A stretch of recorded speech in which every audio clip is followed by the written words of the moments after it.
Taylor Walker play? Yes. Good. Next. Yep, Tex will play. Are you surprised at some of the speculation or some of the questions about his form? No, because there's obviously questions about our form. Tex is part of that, so we're not hiding from the fact that our form's not good enough. He's a leader, a really important leader for us. So he's going to be under scrutiny, and we understand that. We've backed him in. We're changing our look. We'll go with a substantially different look. We've got a few decisions still to make. We've just finished the session, and we finished off and it was reasonably bruising towards the end, which was great. But we'll lock it away in the next half an hour or so, and it'll look different forward of the ball, which we believe will help those forwards. Just on Tex, before we go on to the other guys, was that a decision you had to wrestle with at all, whether or not you didn't play him, or was it always in your mind that as a leader of the club, you were going to back him in this week? Yeah, we wanted to back him in, but we had we're not going to hide from the fact we had conversations earlier in the week about how we can help him, how the team can help him, and like a lot of our players at this point, we're looking for some form. We're looking to find our mojo. We want to get back in the contest, and Tex is one of those. So we'll put in a number of things in place this weekend, and look, I know he'll fight back. He's a warrior. You mentioned things will look a bit different. Are there any changes you can kind of confirm before the teams come out? Yeah, we can. I mean, there's a few, but we're not locked in. As I said, we've got a couple we just want to make sure of. But Seedsman's gone out of our side. Obviously, we lost Atkins with injury. So our midfield's going to look substantially different. We're going to make another call, which we just have to wait and see on at this point. We'll look a little younger around the footy. We'll have a different mix of players through there. We're not going to hide from that because we feel that we want to get that intensity in around there and really compete.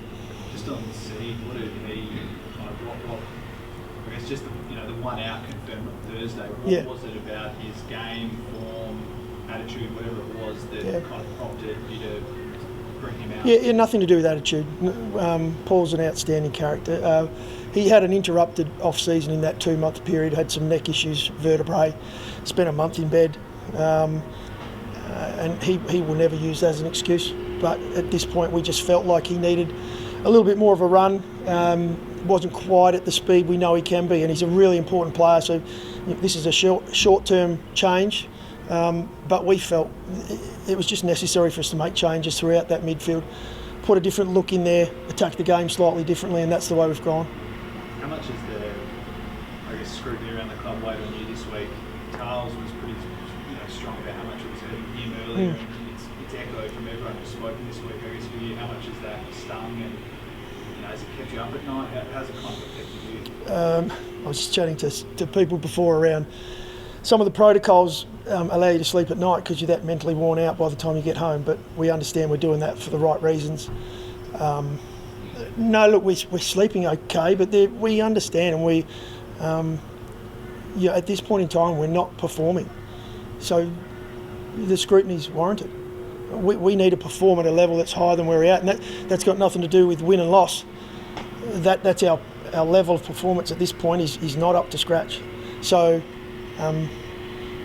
we're really disappointed that we have to go through that, but we accept it.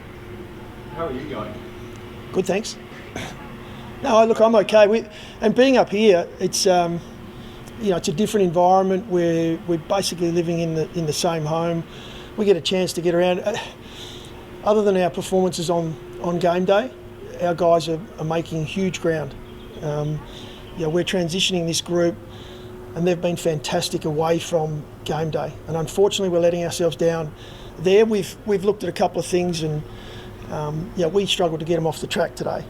These guys are so keen to be out there and get better. And they know that that's what it's going to take. It's hard work. It's working for longer. It's not doing what's in the schedule. It's getting more done. That's what the best players do. So it's a hard one because off field, the group's in a fantastic space.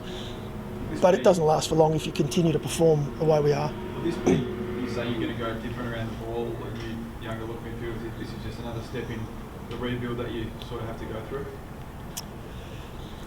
Yeah, it is. Yeah, I believe it is. And part of it's not a long-term plan. It's how do we best find form for some of our more senior players that have played a lot more football? Sometimes that's the need to change things. We're looking for some desperation at the moment. We're looking for some intensity around the ball, and we saw that in patches in the game last weekend, but patches won't get it done. So, our guys they're really looking forward to getting back out there and performing for 2 hours, or a little bit less nowadays, but putting a full game together rather than, patches of 5-minute periods. We heard a roar the last part of the training we were allowed to be. We heard a bit of a clap and an ovation in the goal. Yeah. Was that for Shane McAdam by any chance? It was, yeah. Without giving to, we're going to play him. It was the worst kept secret, especially amongst our playing group. And it's a really good sign when the playing group know that a guy's playing, and they've known now for a week or so. And we've held back on playing Shane for a number of different reasons. More of a medium long-term view with him. He's been incredible over the last month. He's gone to another level with his game, and we felt that the time was right. So we really look forward to seeing what he brings. Sorry, Coach. Round 7 fixture, Nixie, just to push ahead, if you can cast your mind to that. You'll be going to Melbourne. Given the safety of South Australia, the capacity to have a crowd at the Adelaide Oval, what's your reaction being sent to essentially the hotspot, coronavirus hotspot of the country? It's one I haven't even thought about, to be honest. We're not that far ahead. We're we're up here at the moment working to make ourselves better. So a game coming up in 3 weeks' time or whatever that is, we're not looking at that at all. We'd love to play at home.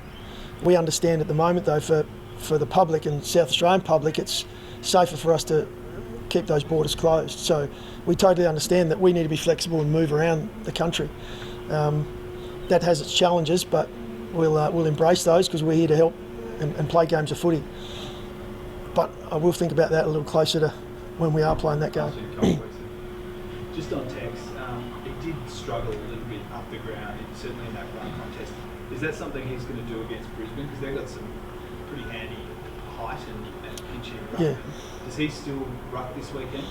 Depends on how the game's playing out, but we feel like with Tex and Fogg that have both been pinching, hitting a little, we still like that. We still like what it gives us around the ball, but we'll bring in a tall this week. We'll play another tall ahead of the ball that will be able to help out in the ruck. We'll also look to Rob a little more, with these shorter games. With Rob, he's got an extremely large engine for a ruckman, so there's a few things that we've got in place, a couple of what ifs depending on how the game goes and what they look like. But they are strong in that area. They've got some big boys that play in the ruck, so we know that's going to be a challenge if we do take up Tex or Fogg. And the days of one-on-one matchups in the back 50 are kind of over. It's more zone and team defence now. But have you thought about how you do a job on Charlie Cameron, because he's been electric this season?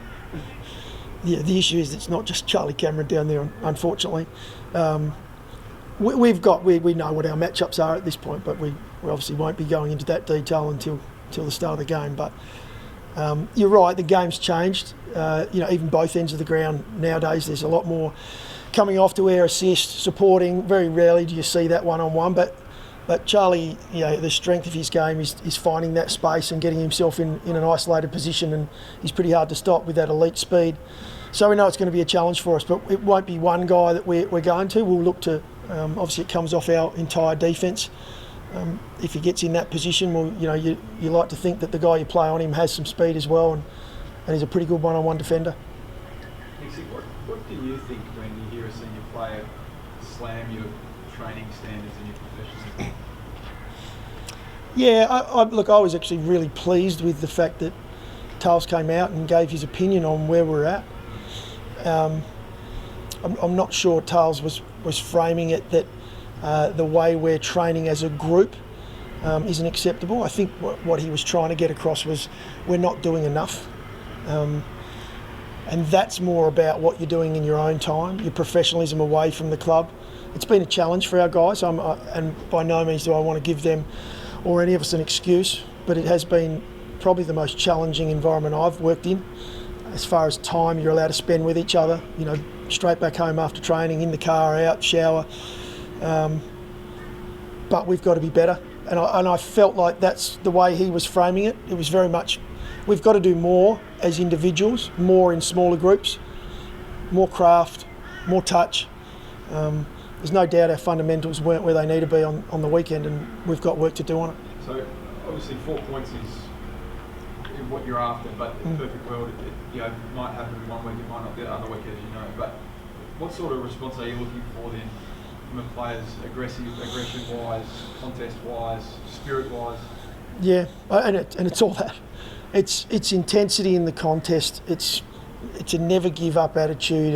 It's battle away, and we'll get the win if we bring the right game. I mean, the competition's so even. We know that our best is good enough.